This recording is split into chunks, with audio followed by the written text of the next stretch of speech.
안녕하십니까. 솔로몬스 웨ल्스 매니지먼트의 신용하입니다.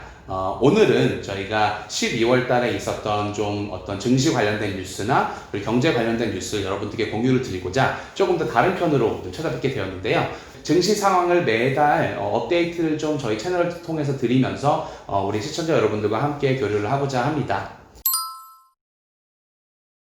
첫 번째로 이번 12월 달, 그러니까 지금 제가 얘기한 포인트가 12월 달 둘째 주가 지나가고 이제 셋째 주에 들어가는 시점입니다. 촬영 날이. 사실은 지금 최근 가장 화두가 됐던 것 중에 하나는 바로 백신의 긴급 사용 수락입니다. FDA에서 승인이 났기 때문에 미국에서 최초로 이제 백신이 직접 투여가 되고 있습니다. 고위험군에 대상을 해서 먼저 접종을 하고 있고요. 의사나 간호사라든지 연세가 있으신 분들을 상대로 먼저 접종을 하고 있다라고 합니다. 이제 다음 주나 그 다음 주에는 모더나라는 다른 제약회사의 FDA 긴급 사용이 이루어질 예정인데요. 사실은 최근에 긴급 사용이 이제 허락이 돼서 접종이 시작됐다라고 하더라도 증시에는 뭐 그렇게 큰 여파를 가져다 주지는 못했습니다. 그 이유 중에 하나는 이미 벌써 6개월 전부터 백신이 개발되기 할 시점부터 어느 정도 백신에 대한 기대감이 시장에 작용을 했기 때문에 최근에 백신 사용이 긴급 성년이 됐다라고 해서 증시가 막 크게 오르거나 하지는 않는 상황을 지금은 보여주고 있습니다. 다만 가장 좋은 것 중에 하나는 어느 정도 이제는 미래를 향해서 예측을 해나갈 수 있는 그런 좀 스타팅 포인트, 시작점이 된 것 같아요. 주식시장은 항상 1년, 2년, 3년 이후를 내다보고 가격이 결정되는 어떻게 보면 자산군이기 때문에 미래 예측을 하고 지금 현재 이제 지금 시장의 가장 큰 이해는 내년부터, 후년부터는 이제 트래블, 그러니까 여행이라든지 레저들이 다시 시작이 될 것이라는 기대감을 많이 가지고 있습니다. 두 번째로 좀 말씀드릴 수 있는 부분이 있다라고 하면 바로 최근에 좀 호주 증시에서 가장 많은 수익률을 최근에 보여주기도 한 종목이었던 이제 Buy Now Pay Later라는 섹터의 주식들입니다. 특히 그 중에서도 Afterpay라는 주식은 코로나 이후 3월 달부터 지금 현재의 주식 가격까지 약 1200%라는 경이로운 수익률을 기록하고 있는데요. 이 Buy Now Pay Later 섹터 자체가 처음부터 코로나 때 가장 걱정했던 부분 중에 하나는 바로 소비자들이 돈을 쓰면서까지 지속해서 이 서비스를 사용할 수 있을까가 첫 번째 의문점이었고, 두 번째 같은 경우는 Buy Now Pay Later를 사용하는, 그러니까 Afterpay를 사용하는 유저들이 과연 돈을 갚아 나갈 수 있을까? 그래서 혹시 부채를 통한 디폴트율이 높아지지 않을까라는 우려가 3월 달에 큰 조정을 가져다 주었으나 그래서 8불 때까지 그 이하까지도 내렸던 것 같아요. 근데 이후 제가 지금 오늘 이 촬영 날인 이제 12월 둘째 주, 셋째 주 들어가는 날에는 약 110불까지 주당 기록을 했습니다. 그만큼 어마어마한 성장세를 보여주고 있는 것이 Buy Now Pay Later인데요. 최근에 코로나 이후부터도 아무리 소비가 위축이 됐다라고 하더라도 지금 코로나 사태가 끝나고 이후에 지금 내다본다라고 하면 단기적으로 많은 소비자들이 어떻게 보면 돈을 축적을 하고 있습니다. 그 뜻은 뭐냐면 개인적인 소비자들, 그러니까 일반 하우스홀드, 가게들이나 아니면 기업들의 현금 레벨, 그러니까 캐시 레벨이 지금 거의 역대 최고급이라고 볼 수가 있습니다. 그 뜻은 또 어떻게 설명이 될 수 있냐면 최근에 소비재 관련된 주식들이 좀 호황을 누리고 있고, 그리고 생각보다 소비자들의 지금 소비 패턴이 예전보다 더 많이 증가한 이제 모습을, 그리고 또 회복되고 있는 모습을 보여주고 있기 때문에 이 관련된 섹터를 좀 잘 살펴볼 필요가 있는 것 같습니다. 특히 아프터페이 같은 경우는 이베이라는 온라인 전자상거래 회사와 함께 호주 내에서 이제 아프터페이를 한 가지의 추가적인 페이먼트 메소드를 넣으면서 오히려 또 최근에 좀 집중을 받았고, 또한 최근에 이제 호주 금융감독청 에식이라는 곳에서도 이 Buy Now Pay Later에 대한 Afterpay에 대한 그 조사가 잠깐 들어갔었는데 그 부분도 어느 정도 클리어가 됐던 게 최근 주가 상승의 춤의 원동력이 되지 않나라고 생각을 하고 있습니다.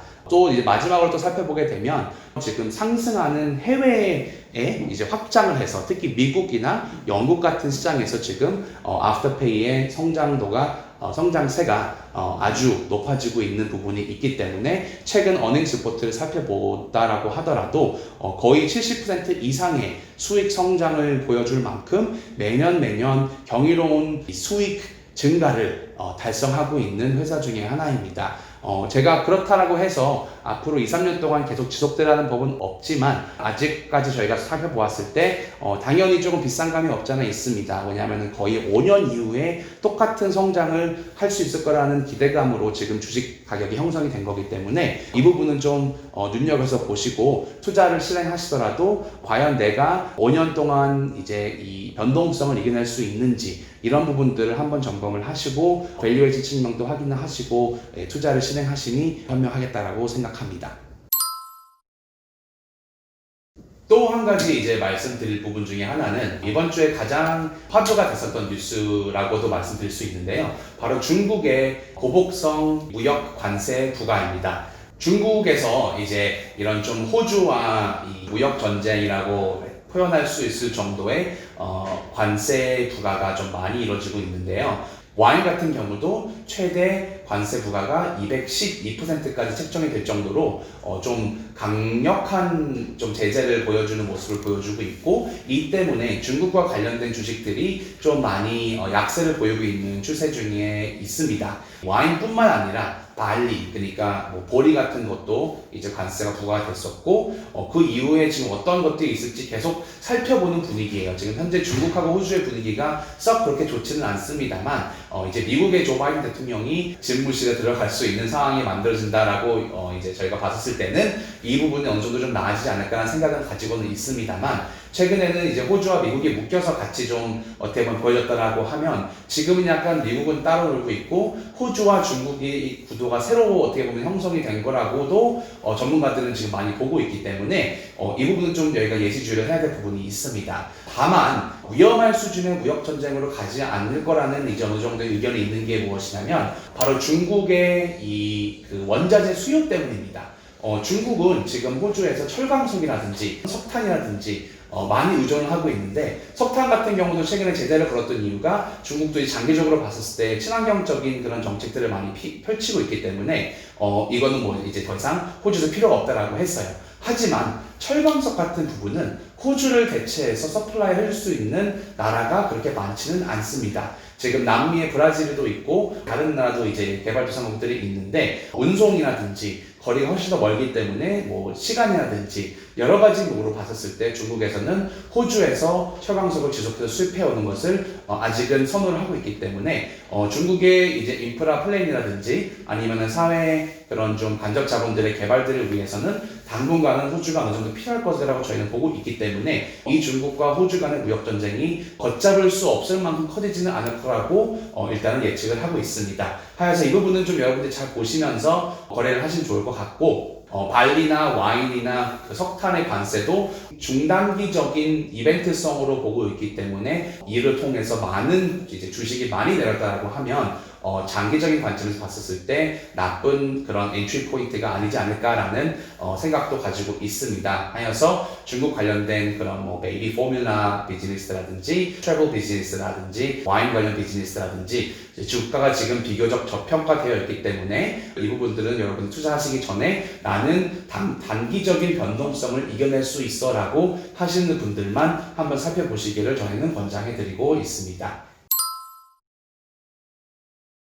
자, 그리고 이제 원자재 가격이 지금 호주 내에서는 상당히 많이 올라가 있는 상황입니다. 구리나 코발트라든지 니켈이라든지 리튬이라든지 아연오, 그러니까 철광석조차도 꽤 높은 이제 그 시세 형성을 하고 있는데요.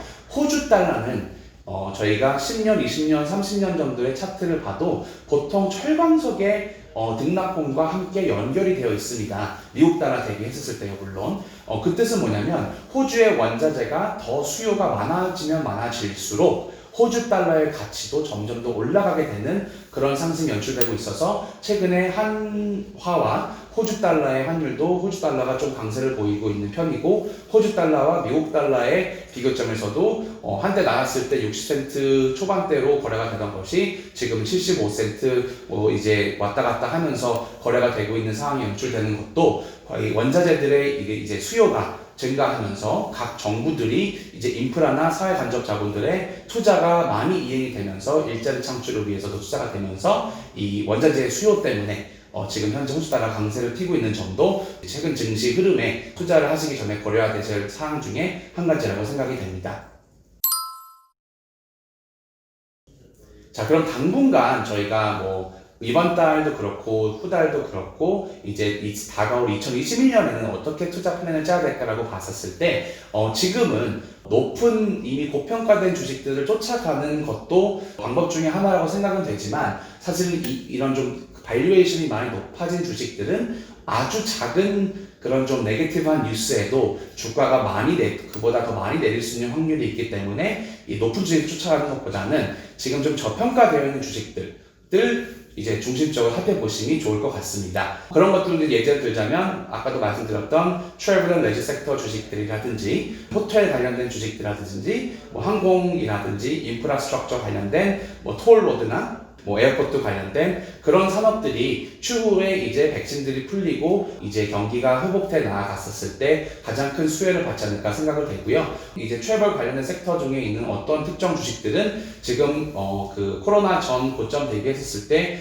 이미 60% 70%까지 내려가는 주식도 많이 있습니다. 그렇기 때문에 투자하기 전에도 당연히 단기적으로는 이 볼러틸리티, 그러니까 변동성이 있을 수 있겠지만 장기적인 관점에서 항상 지금 저평가에 들어갔을 때는 투자를 해야 된다는 점, 그리고 포커스가 봤었을 때 최근 가장 높은 수익률을 보여줬었던 테크 관련된 주식들보다는 저평가되어 있는 좀 다른 섹터에 있는 주식들을 살펴보시는 게 지금 향후 단기적인 플랜도 그렇고 중기적인 플랜도 그렇고 장기적인 관점에서 보았을 때도 가장 좋은 리스크 vs 리워드를 이제 보여주는 그런 좀 예제가 아닐까라는 생각을 하고 있습니다. 코로나가 지금 백신이 나온다고 하더라도 2차, 3차, 4차 웨이브가 생길 수도 있습니다. 지금 미국이나 유럽에서 겪는 것처럼, 그리고 한국도 최근에 안타깝게도 1일 확진자가 거의 1000명 이상을 넘어가고 있는 그런 시점인데요. 호주도 계속 안전하라는 보장도 없기 때문에 항상 어떤 일이 닥쳐올 수 있었을 때 이 기업은 과연